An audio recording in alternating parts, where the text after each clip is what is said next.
यार मैं बहुत परेशान हूँ। आखिर मैं इन मसलों से कैसे जान छुड़ाऊँ और शुक्रगुजारी का एहसास कैसे पैदा करूँ।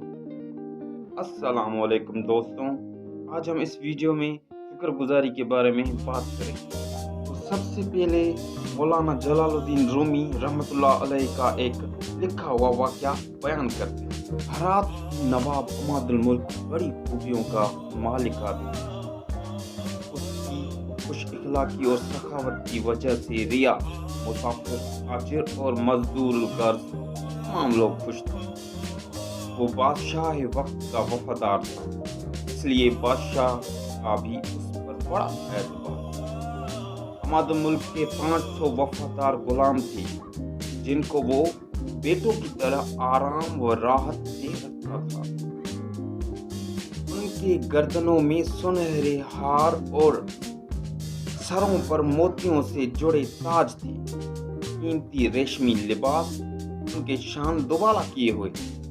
इन शानदार गुलामों की टोलियां शहर में फिर रही थी कि एक गरीब मुफलिस शख्स जो भूखा और नंगा था, मतलब कि फकीर था, उसने उन्हें देखकर पूछा कि ये रईसजादे कौन हैं?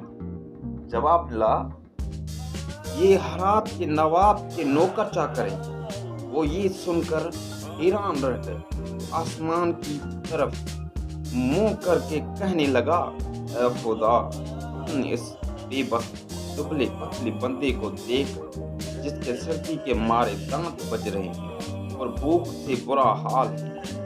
हमादुल मुल्क के बंदों को भी देख, कितने मोटे, ताजे, खुश लिबास और इज्जतदार हैं। खुशी, बेफिक्री और बेगमी से इधर उधर चल फिर रहे। या अल्लाह, हमादुल मुल्क के गुलाम इस कदर खुशहाल हैं और मैं तेरा बंदा होकर भी भूख, प्यास, मौसम और गुर्बत की वजह से सख्त तकलीफ में हूँ। तकदीर इलाही से हमादुल मुल्क के रूज का सितारा जवाल पजीर हो गया।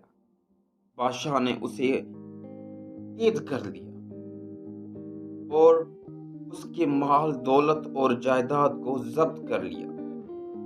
उसके वफादार नौकरों को कैद खानों में सजाएं और तकलीफें देकर मार डाला, सिर्फ इस खता पर कि वो अपने आका का भेद यानी राज जाहिर क्यों नहीं करते।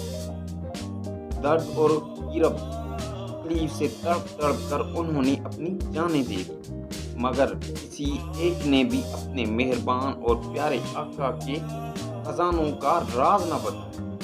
ये सब कुछ बेबस फकीर के सामने हुआ। ये दर्दनाक मंजर देखकर वो बेहोश हो गया और इसी आलम बेहोशी में अजीब सी एक आवाज उसके कान में पड़ी, ए खुदा पर तौहीन करने वाले, गुलामों की वफादारी देख और ये सोच कि तू जिसका बंदा कहलाता है, क्या तू भी उसका ईसाई जानिसार और वफादार है? वही इंसान को हर हाल में अल्लाह ताला का शुक्र अदा करना चाहिए। अब मैं आपसे शेख सैदी शिराजी रहमतुल्लाह अलैह का एक वाक़या बयान करूं। एक दफ़ा शेख सैदी शिराजी रहमतुल्लाह अलैह को किसी काम के गर्ज से शिराज से बगदाद का सफ़र करना पड़ा। दौर में एक जगह से दूसरी जगह जाने के लिए लोग घोड़े, ऊंट और हाथी को सवारी के लिए इस्तेमाल करते थे, लेकिन जो लोग गरीब होते थे पैदल ही सफर करते थे। शेख सैदी रहमतुल्लाह अलैह के पास भी सवारी के लिए कोई जानवर नहीं था और वो पैदल ही बगदाद जा रहे थे। बगदाद शिराज से काफी फासले पर था और पैदल चलते चलते इनका जूता धंसकर टूट गया। जूते के टूटने के बाद ऐसी हालत हो गई थी कि इसे पाँव में पहनना मुमकिन ना रहा, लेकिन वो नंगे पाँव चलने लगे, यहाँ तक कि उनके पाँव जख्मी हो गए और छाले पड़ गए। चलने से वो छालें दुखने लगी और तकलीफ बढ़ने लगी। शेख सैदी रहमतुल्लाह अलैह की तकलीफ बढ़ने लगी اور یہاں تک تکلیف بڑھ گئی کہ ان کے لیے مزید چلنا دشوار ہو گیا۔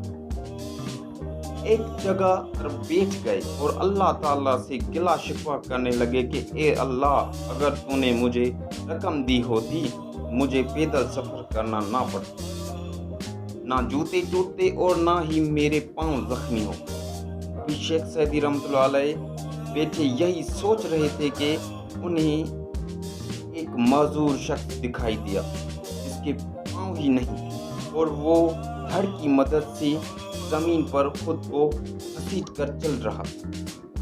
شیخ سعدی رحمۃ اللہ علیہ نے جب اس شخص کو دیکھا اللہ تعالیٰ سے معافی مانگی اور شکریہ ادا کیا کہ میرے دونوں پاؤں تو سلامت ہیں، میں کھڑا ہو سکتا ہوں اور چل بھی سکتا ہوں۔ شکر گزاری کے اس خیال کے ساتھ شیخ سعدی نے دوبارہ اپنا سفر شروع کر دیا۔ وہی انسان کو ہر حال میں اللہ تعالیٰ کا شکر ادا کرنا چاہیے۔ وقتی طور پر آنے والی پریشانیوں کا فوراً اللہ سے گلہ نہیں کرنا چاہیے۔ ہمیشہ اپنے سے کم مرتبے لوگ نگاہ رکھنی چاہیے۔ یوں اللہ تعالیٰ کی عطا کردہ نعمتوں کے لیے شکر گزاری کا احساس پیدا ہوتا ہے۔ امید کرتا ہوں یہ ویڈیو آپ کو بہت ہی پسند آئی ہوگی۔ ویڈیو کو لائک کریں، چینل کو سبسکرائب کریں۔ ملتے ہیں اگلے سنڈے پہ نئی ویڈیو کے ساتھ۔